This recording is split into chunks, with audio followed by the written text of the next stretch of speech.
Hello everyone, I am Dr. Donald Ozello of Championship Chiropractic in Las Vegas, Nevada. I am the author of Running, Maximize Performance, and Minimize Injuries. Welcome to Dr. Ozello's Sports Medicine Report.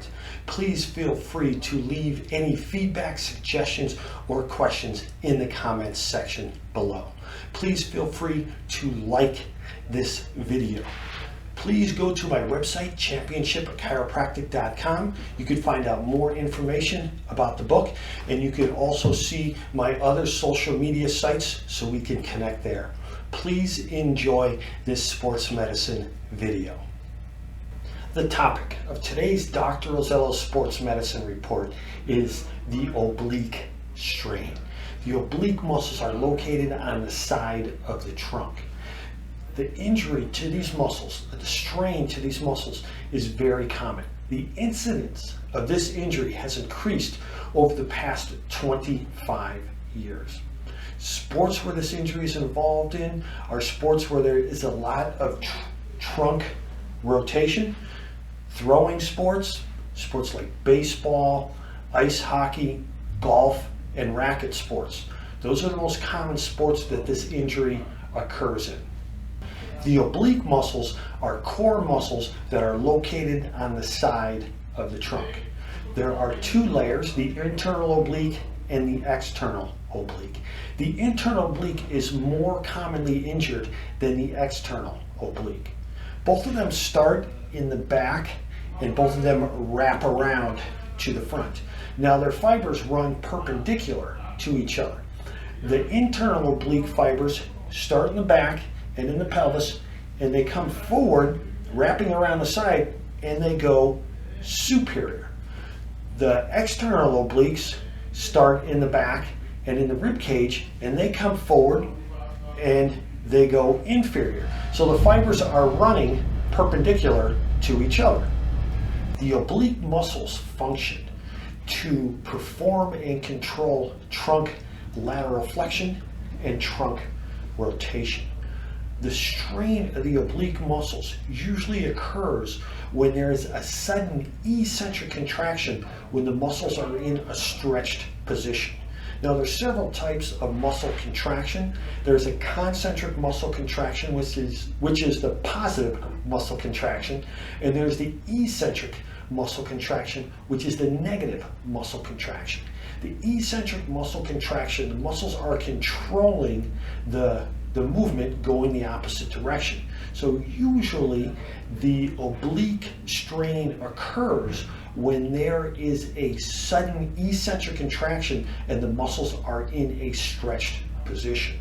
Now this can also be an overuse injury. Overuse injuries occur when the athlete is doing too much too soon and not getting adequate rest.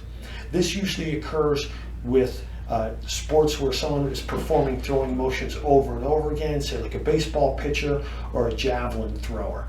So the oblique strain can be a traumatic type of an injury, or it can be an overuse injury. Either way, this is an injury that takes a long time to recover from. So this injury is best prevented.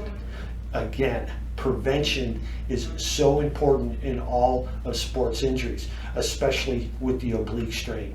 The oblique muscles are used in our activities of daily living and in sports. They are extremely important. In most cases, the oblique strain occurs on the opposite side of the throwing arm. So if someone is right-handed, most likely that injury is going to occur on the left-hand side.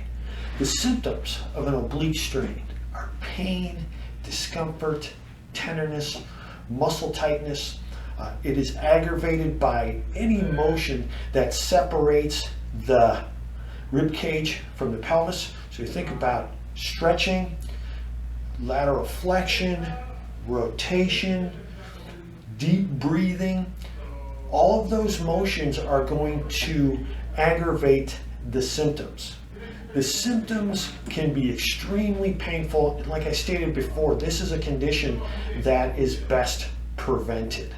Prevention of an oblique strain is done by strengthening the core muscles, strengthening the spine muscles. The core is a wide area. Okay, when most people think about the core, they think about the rectus abdominis, but the oblique muscles are core muscles. The pelvic floor muscles are core muscles. The medial thigh muscles are core muscles. The transverse abdominis are core muscles. The deep muscles in the spine are core muscles. We want to strengthen all of those muscles, and we want to increase the flexibility in the oblique muscles. So you want to make sure that you stretch, make sure that you do strengthening exercises, make sure that you do stability exercises. There's specific exercises that can be performed for the oblique muscles.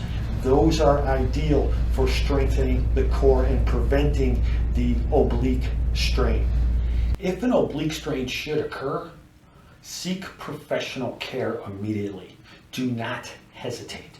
This is a serious injury with a long and comprehensive recovery.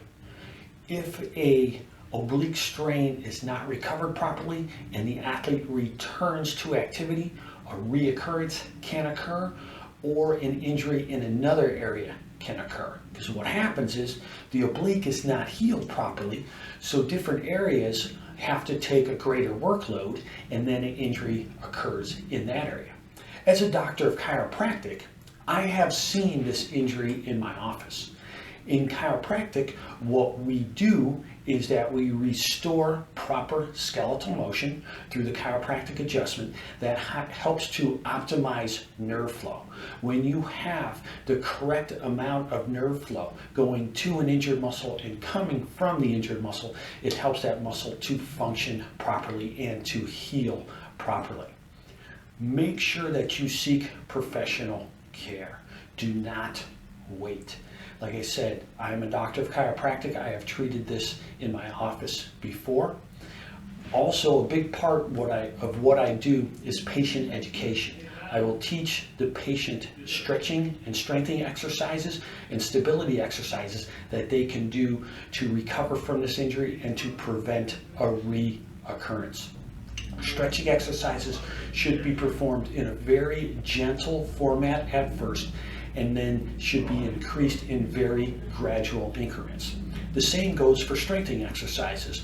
You need to work at the level that you are currently at and increase the intensity level very slowly in small calculated increments. Never perform any exercise, stretching or strengthening or stability exercise that increases symptoms or elicits symptoms. Always work through a pain-free range of motion. That is extremely important to get the maximum benefit from your training and to prevent an aggravation of your symptoms. In conclusion, the oblique strain is a serious injury with a long recovery period. Do everything that you possibly can to prevent an occurrence and a reoccurrence of an oblique muscle strain. Strengthen your core, stretch, strengthen your spine, use proper technique while training, make sure you warm up very well before you train and when you compete. If an injury does occur, do everything you can to recover from this injury. Your recovery should be comprehensive. Always seek professional care. As a doctor of chiropractic, I will check the entire kinetic chain, make sure that everything is functioning properly and working properly. Please feel free to leave suggestions, comments, questions in the comments section. Your feedback is greatly appreciated. I am Dr. Donald Ozello of Championship Chiropractic in Las Vegas, Nevada. I am the author of Running, Maximize Performance, and Minimize Injuries. Train hard, train smart, stay injury-free, and accomplish your goals.